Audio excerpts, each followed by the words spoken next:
بسم الله الرحمن الرحيم. السلام عليكم ورحمه الله وبركاته. ازيكم يا حبايبي؟ عاملين ايه؟ صباح الفل عليكم. النهارده كده انا حبيت بس اصور معاكم كده الكتاكيت، يعني وانا طافيالهم النور اهوت وفاتحه الشبابيك عشان اقول لكم برضو. يعني انا كنت قبل كده قلت لكم ان انا بطفي النور، فطلعت كده ايه بعد الظهر وطفيت اللمبه كده، يعني انا طافياها من ساعتها وبطفي اللمبه وبفتح العشه كده زي ما انتوا شايفينها كده. بصوا يا حبايبي اهي، ماشي، لان الجو حر، يعني الجو حر، فحته اللمبه دي مش هيبقى ليها اي لازمه معاهم. طالما الجو حلو كده بالنسبه لك، خلاص طفي النور وفتحي الدنيا كده عليهم، ومن بالليل لليل غطي كده عليهم وخلي اللمبه كده عليهم شغاله بالليل يتدفوا، لان برضو الجو بالليل بيبقى برد شويه. ماشي، هما كان عايزه اوريه لكم اهو. هما بصوا اهم. هما النهارده كده اهو. انا غيرت الفرشه. بصوا بقى، انا عايزه اقول لكم برضو على حاجه بالنسبه للنظافه في الصيف، والتعامل في الصيف هيبقى مختلف خالص عن الشتاء. يعني احنا في الشتاء حاجه وفي الصيف حاجه تانية، بالنسبه للاكل وبالنسبه للميه وبالنسبه للفرشه.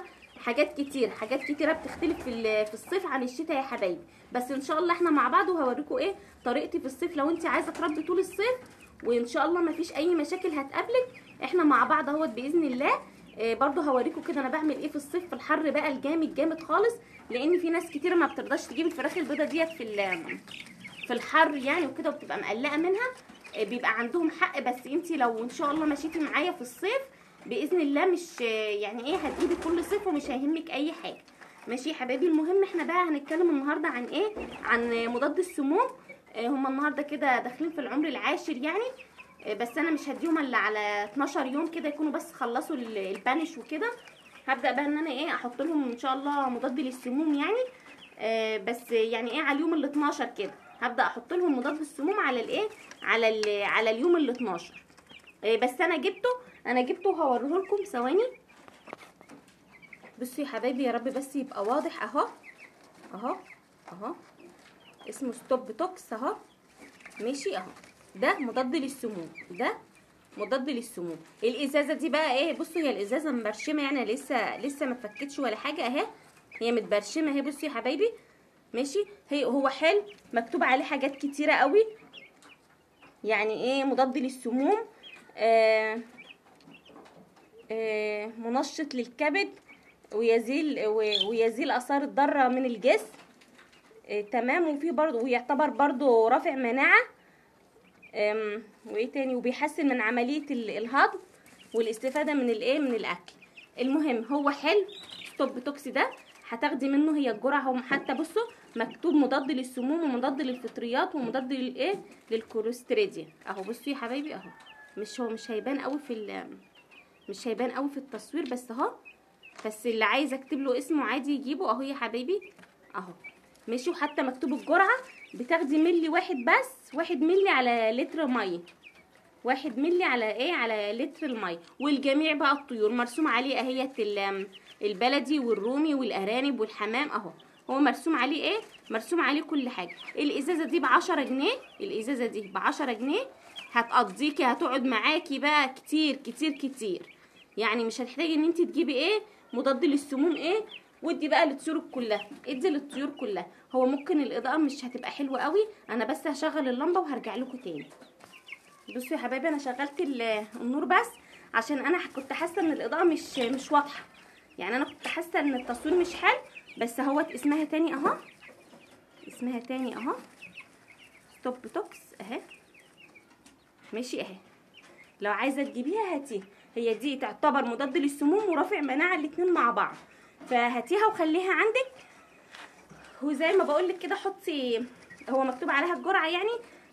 واسالي برضو الدكتور، يعني انت لو حابه ان انت تسالي الدكتور تحطي قد ايه، ماشي هاتيها واساليه.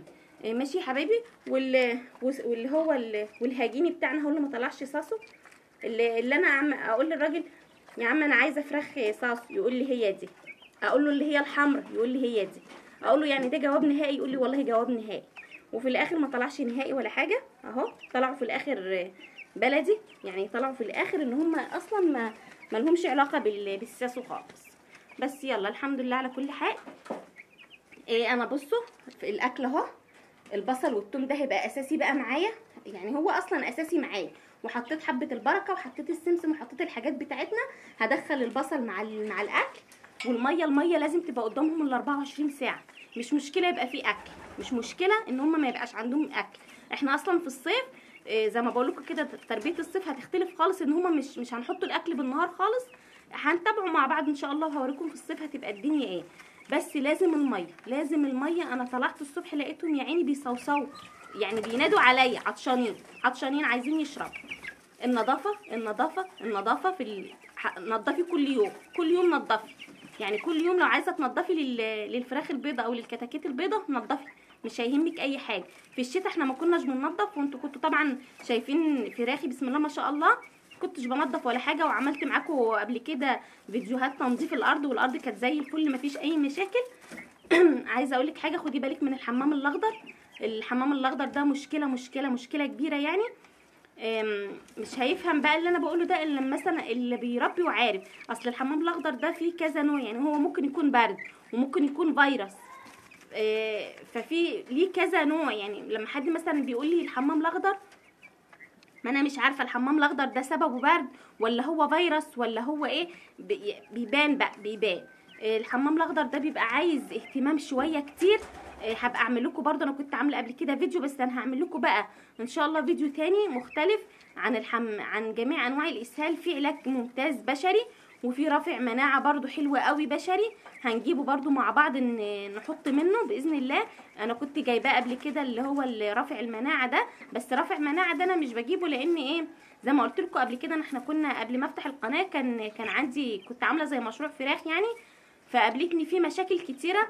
فكان عندي بقى العلاج البشري اللي هو رافع مناعه ده، كان الدكتور كاتبهولي لو حد عايزه. هو حلو قوي برضو للحمام الاخضر. وبرضو كان في علاج برضو للحمام الاخضر، علاج بشري، لو حد برضو عايزني يقول لي وانا اكتب له اسمه. بس ان هو يبقى زي ما بقول لكم الحمام الاخضر ده ليه كذا نوع وليه كذا حاجه. بس احنا مع بعض اهو. انا حبيت بس اطلع ان انا اقول لكم النهارده على مضاد السموم. انا هحط لهم بس الاكل والميه وارجع لكم تاني. انا حطيت لهم الاكل وحطيت لهم الميه اهو. هما مش جعانين. هو على فكره في الجو الحر ده الفراخ مش بتاكل. يعني في الجو اللي احنا فيه ده الكتاكيت او الفراخ بتحب تاكل بالليل لما الجو يبقى طري. طول ما الدنيا حر كده بتلاقيهم مفرهدين كده ومش عايزين ولا ياكلوا، بس بيحبوا يشربوا. فعشان كده بقول لك خلي بالك من موضوع الميه ده. الميه ده يبقى قدامهم ال 24 ساعه. لازم الميه تبقى بالزياده. الاكل مش مشكله، لو ما فيش اكل مش مشكله، بس اهم حاجه الايه، اهم حاجه الميه. هم بصوا، كانت واحده حبيبتي برضو بتقول لي انت مربيه ازاي. يعني بصوا انا بالنسبه لي الاوضه دي مليانه جميع الطيور. يعني بصوا انا حاطه الفراخ البيضه وحاطه الصاص مع الرومي، وعندي الحمام اهو ماشي، وعندي الحمام اهوت. يعني عندي جميع الطيور اهو. الحمد لله مفيش حاجه بتحصل، وفراخي بتبقى كويسه. مش اول مره اجرب يعني ان انا احط الطيور كلها مع بعض. بس طبعا لو عندي مكان احسن كل حاجه لوحديها، بس هو المكان هو اللي حاكمني يعني. ان انا احط ده مع ده مع ده. بس ان شاء الله خير مفيش حاجه يعني. انا مجربه انا الموضوع ده قبل كده ومعاكم يعني. ربنا قبل كده كام دفعه فراخ بيضه كده لوحدهم هنا مع الحمام ما جراش حاجه. واللي هو الهجيني ده ان شاء الله باذن الله لما يشد حيله كده ويبقى حلو، هو والرومي اللي واقف هناك ده هحطه كده في اوضه لوحده. يعني هعزله هحطه في اوضه لوحده، بس الابيض هخليه هنا مع الحمام. وبرده شويه كده لما الابيض لو شد حيله ممكن اعزله او اسيبه عادي. هو المكان هو اللي بيحكم عليا يا حبايبي ان انا ايه اخلي الطيور كلها كده مع بعضي. بس خير يعني ان شاء الله مفيش حاجه طالما بتنضفي وايدك على طول في الحاجه. وطبعا في الحر ده برجع بكرر كلام هو التاني يا حبايبي، النظافه. لو هننضف كل يوم. الحمام ده مشكله برضو على فكره، ما يغركيش. الحمام ده عايز نظافه ومجهود فظيع، تغيري لهم على طول، لان الحمام بيبقى فيه حشره مش كويسه كده. فلازم ان انت ايدك على طول تبقى في النظافه. الفراخ البيضاء بتحب النظافه. طول ما الدنيا نظيفه عندهم هتلاقيهم هيقوموا وهياكلوا وهيشربوا وهيبقوا حلوين يعني. ومفيش اي مرض هيجيلهم باذن الله. البصل والثوم والليمون ده اساسي معاكي، مع معلقه الخل، مع اللي احنا قايلين عليه السمسم وحبه البركه في الاكل. حطيت شويه نشا لان حاسه ان حمامهم سايب شويه، حطيت شويه نشا كده مع الاكل. بالنسبه للحمام يا حبايبي اللون الطبيعي بتاعه بيبقى بني يعني بس مش بني غامق، يعني بني في بياض بسيط كده، بيبقى متماسك. انا كنت وريته لكم قبل كده يعني. لازم الحمام ان انت تبقي شايفاه كويس بالنسبه لك وحلو يعني، ما فيهوش مشكله. بصوا هما نايمين ازاي، الدنيا حر، الدنيا حر. هطفي النور بقى يا حبايبي، مش هطول عليكم، بس حبيت اوريكم النهارده مضاد السموم. هحطه للحمام وهحطه للرومي، وعندك بط حطي، عندك اي حاجه حط لهم مضاد السموم ده. ماشي يا حبايبي، والسلام عليكم ورحمه الله وبركاته.